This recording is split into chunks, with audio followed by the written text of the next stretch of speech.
Hey guys, welcome to Mail Monday, a weekly series. It's not so much about the gameplay, but instead is about your letters and my answers to them. Let's get started. Hey, I have a fairly simple question. How should a 13-year-old and his mom react when she walks in on him masturbating, and how do you get over it? Oh, did you get caught red-handed, little buddy? Let's talk. All right, how to react? I don't know. You know, it varies up by family, right? There are some families, like, you know, some families that are, I want to say really into Christianity. I'm lacking a better phrasing. That might find this to be a super horrible thing, right? That might just say, oh my gosh, you're having impure thoughts. You have, you know, this isn't right. We need to work on your morality and whatever. Talk to your local religious leader and etc. And that's how some families handle it. Not mine though, right? Like me as a father. Now this has never happened in my house, but me as a father, you know what I'd hope I'd do, what the right version of me would do, would just be like, you know what, little buddy, like little guys do what little guys do. I get that. You're normal. It's okay. This is fairly common behavior, and you know, I want you to know that I love you more every day, and something like this doesn't change that. Having said that, if you don't want this to happen anymore, lock your door. And that's all that really needs to be said. You know, sort of a, I love you, I accept you, and you know, it's all good. Don't give it another thought. I know I won't. That's the atmosphere that I would hope. Leave me alone, dude.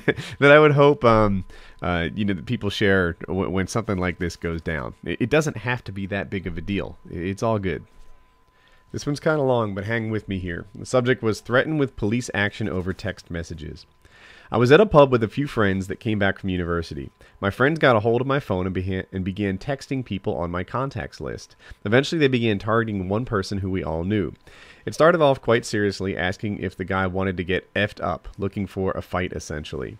Eventually, it escalated, and his mother got a hold of his phone and sent me a concerned text. Our table and the table next to us shared the phone around, and we were pissing ourselves laughing. To conclude the conversation with his mother, though, they said that they would rape her after I effed up her son. Nice.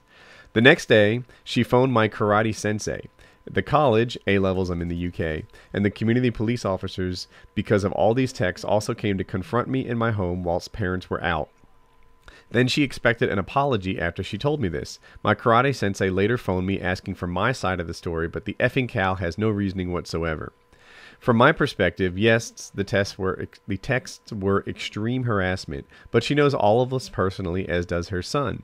It was ill intentions, but to immediately stir up trouble amongst 3 significant parties in my life, is that the right thing to do? The way I'm seeing this thing, man, you're a dick. Right? You're an extreme dick. You know, here's a guy that I'm guessing you can easily beat up. So then you start bullying him on your phone. And you and all your friends are making a big party out of it, sharing a phone around the pub. And, you know, he's scared enough that suddenly he involves his mom in this thing. And then, you know, when his mom gets involved, you threaten to rape her. Not seriously threaten to rape her, I assume. But that's what you say. And now you're bummed because your actions have consequences. Well, you know what?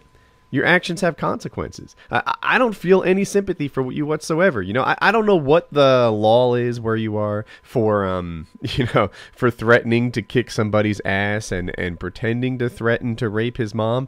But whatever the punishment for that is what you should get. You're concerned that your karate sensei thinks less of you because of this? If he does, it's only because he's accurately gotten to know you better. You're a flawed person. Here's what I teach my kids, right?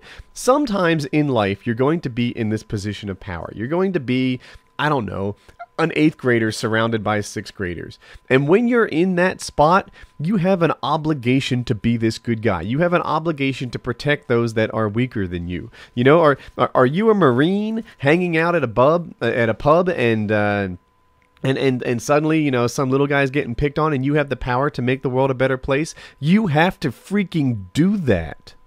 Who are you? Who are you right now? You're just a jackass who bullies people who can. That's you. That's who you are. And I don't like you. You know, you're bad. I wish I had a better way to say this. You're a bully, and no one's impressed by you. I think you're an ass. And the fact that the police are now involved and, you know, they're making your life a little uncomfortable. The fact that your karate sensei knows what kind of asshole you are when you're not around, when you're not in class. Well, that's you. That's who you actually are. The you that you should have been should have taken your phone back and said, dude, that's not cool. You know, this guy's probably scared. Dude, that's not cool. You know, knock it off. That's the you that you should be. But that's not the you that you were. And now that you spent the night, you know, yucking it up, making yourself feel big by making other people feel small, this is the spot that you're in. Well, you know what? Good.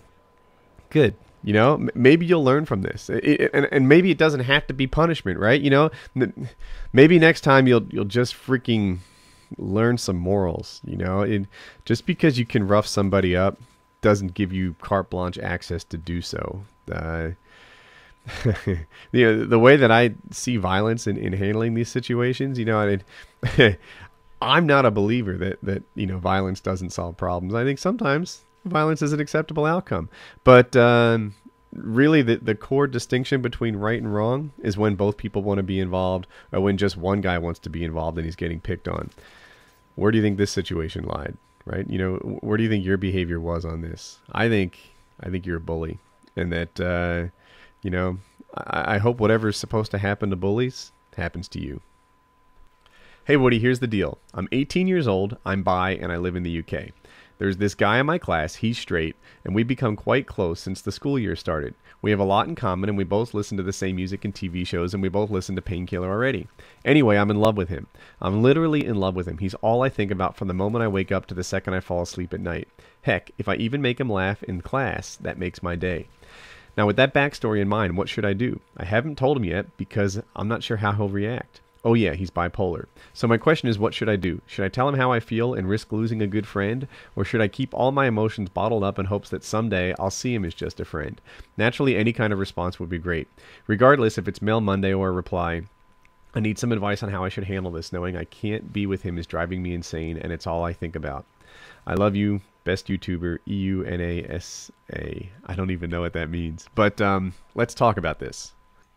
I'm going to answer this one twice because I've read this letter through a couple of times, and I don't know if the person who wrote it is a guy or a girl. Like he never mentioned it. He mentions that he's bi and he likes this guy, or she mentions that she's bi and she likes this guy, but I don't know like where to go from there. So if you are a girl and you're bi and you like a guy in your class, then yes, you know, you should make a move. Yeah, he's straight, but like speaking on behalf of 90% of the men out there, there's a bisexual girl that likes me and you know, thinks about me day and night, and there's the possibility of maybe two bisexual girls in this relation. Like, why didn't this ever happen to me in high school? I think if you like a straight guy and you're a bisexual girl, then you shouldn't be, you know, shy about making your move. You would be risking an opportunity lost, right? You would be kicking yourself in the same way, you know, remove the whole bisexual thing.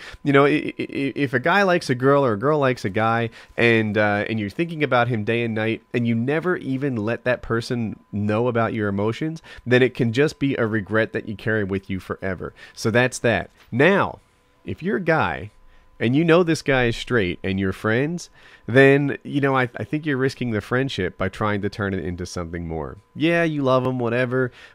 I get that, but, you know, keep it at a bromance level or something. I don't think that you should be trying to make a romantic move on a guy that you know isn't interested in guys, especially if you value this friendship. If you value this friendship, then, you know, don't make him turn down some sort of sexual advance, right? You know, if you really, you know, respect the way that he's built, which appears to be, you know, a straight guy, then you need to give him the flexibility to be who he is, in the same way that hopefully he gives you the flexibility to be who you are.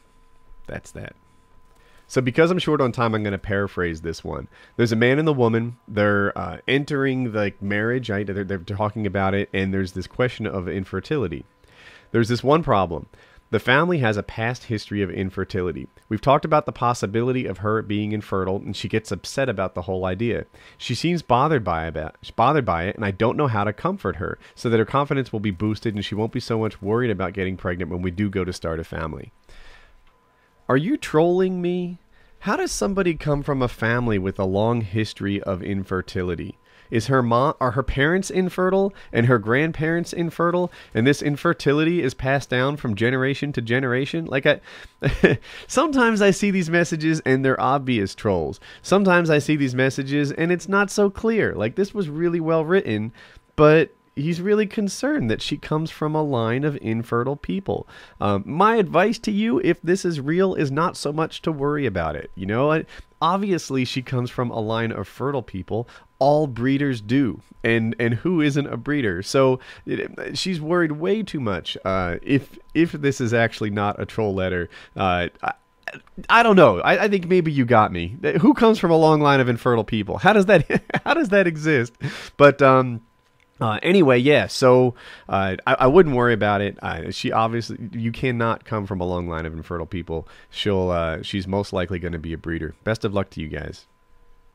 Alright, if you liked today's video, be sure to give it a like. If you're new around here, you can click on subscribe in the top right. 2 videos you may have missed. The top one is about the gameplay, where I give some tips on One in the Chamber. It's a new game mode that's just been introduced into Modern Warfare 3, but it exists kind of unpopularly in Black Ops before that. And then the bottom one is a commentary I do about Loving Life and my new microwave series and what's been going on, and it's been really well received. It got high ratings, so I'm happy that you guys have an interest. Anyway, yeah, things are going good, so check out those videos, links in the description, and have a good day.